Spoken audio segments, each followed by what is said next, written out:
વાલિયાથી અંકલેશ્વર પૂરપાટ આવતી car road નાળાના દિવાલ ઉપર ચડાવી દીધી હોવાની ઘટના સામે આવી છે.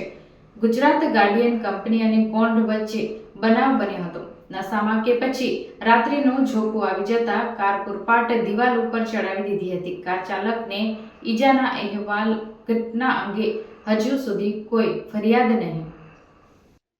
અંકલેશ્વર વાલિયા વચ્ચે ગત રાત્રિના વિચિત્ર અકસ્માત સર્જાયો હતો. એક કાર ચાલક વાલિયાથી અંકલેશ્વર તરફ આવી રહ્યો હતો. તે દરમિયાન કોંદ ગામને ગુજરાત ગાર્ડિયન કંપની વચ્ચે માર્ગ ઉપર આવેલા નાના પુલિયા પાસે પૂરપાટ કાર નાના પુલની દિવાલ ઉપર ચડાવી દીધી હતી.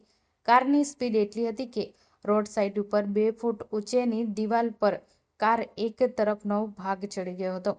અકસ્માતના ધડાકાના અવાજથી વાહન ચાલકો અને લોકો દોડી આવ્યા હતા. કાર ચાલકની ઈજા પહોંચી હોવાની વિગતો સામે આવી રહી છે.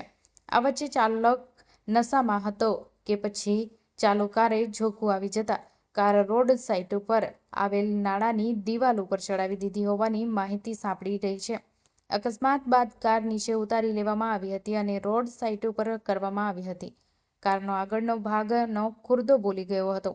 ઘટના અંગે હજુ સુધી કોઈ જ પોલીસ ફરિયાદ નોંધાઈ ના હોવાનું સામે આવી રહ્યું છે.